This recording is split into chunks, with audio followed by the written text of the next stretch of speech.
I went back and looked at that paper, and I cannot believe he makes that claim. Okay, first things first, this is not Casey Neistat Reviews Freakonomics.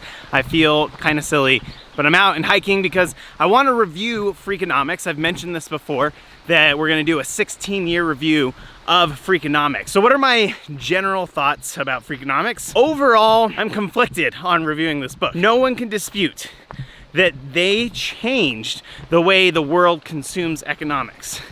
Popular economics has not been the same since 2005. So I think no matter what happens with the book, we need to appreciate that Freakonomics did something big.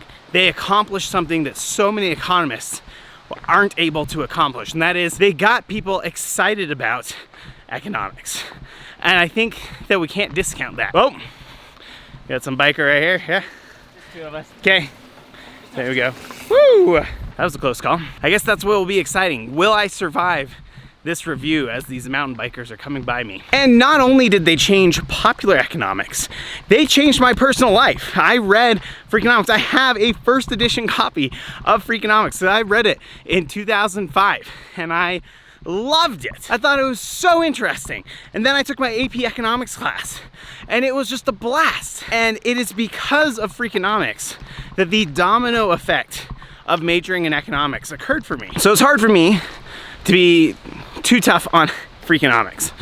On the other hand, now I'm 16 years older, I understand more, and I've been able to look at some of the research behind this and the research that's been done since, and I have stronger opinions on Freakonomics now. So I've got two big overall complaints. One, there's not a unifying theme, and they openly admit this. A unifying theme would make it better to assign to students or to assign to people just to give them a broad view about a topic. The second thing that I really don't like is that it focuses way too much on individual papers. And a general rule that you should have when you're looking into research is that you should not give too much weight to any one paper.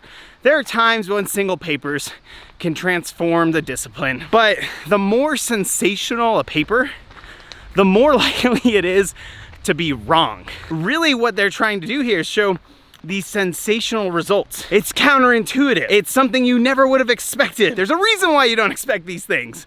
That's because usually they're not right. A book like Poor Economics is a good counterexample. Poor Economics is about economics of developing countries, about economics of poverty. So it has a unifying theme, and most of the chapters will review multiple papers. So if you're looking at like the chapter on microfinance, they use multiple papers about microfinance to make their points. That means if any of those papers fail, that's not a huge problem because there are other papers that support that point. But if you make this audacious claim that abortion is responsible for a fall in crime in 1990, now all of a sudden a big portion of that book rests on one chapter, on one paper. The question is, how well did that paper hold up 16 years later? Well, we'll get into that. I've got a nice little stream behind me right now. I don't know if you can see it right there. Totally feel like Casey Neistat right now. I'm coming up on a waterfall, I'll show you that.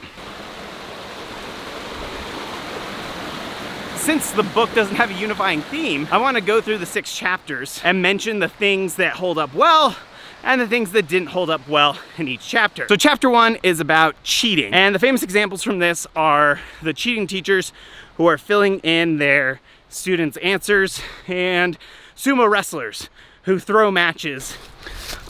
I'm gonna sit down because I'm working up a sweat. I'm probably glistening right now. So obviously the teacher one didn't need time to hold up. That was one where they had already busted the teachers. The sumo wrestler one, on the other hand, where they're exchanging wins for bribes, that one I was a little skeptical about. And it turns out it holds up really well. The Japanese Sumo Wrestling Federation, I don't know what it's called, whatever it is, they changed the payments because of this paper, because they realized they were creating this perverse incentive for wrestlers to throw matches. And it looks like matches were back to what you would expect. After a few years, they reversed that decision and they decided to go back to the normal incentive system, which I'm sure created problems in the long run. But overall, Chapter 1, I'm actually pretty impressed with. Speaking of cheating, if you're interested in more work on cheating, you should check out my video on wallets being dropped around the world and which places are most likely to return those wallets and how it correlates to corruption in their government. Live video, huh? Oh, it's not live, don't worry.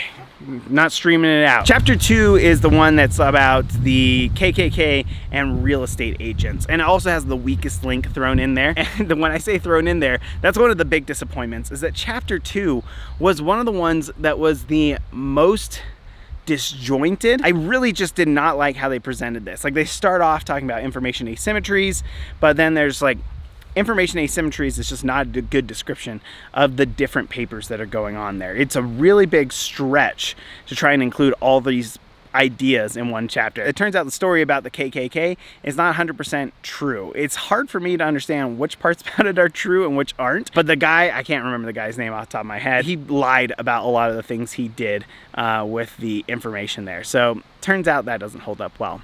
But there's another part that holds up even worse. The results on the weakest link were the worst to hold up. No one even knows what the weakest link is today. So the weakest link was a quiz show where you would answer a bunch of you'd have like a group of 10 people, you'd answer a bunch of questions, and then you could vote out people. Levitt wanted to look into discrimination in the weakest link. Are people disproportionately voting for blacks or women when the women and blacks are performing just as well as everyone else? Levitt claims that there was no discrimination against blacks or women. Well, the good news is that holds up really well. There was another paper that looked at it as well.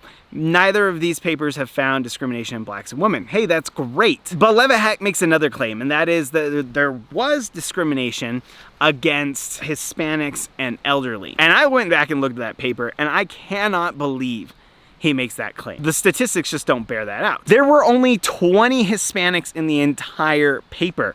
Like, the entire sample only had 20 Hispanics identified.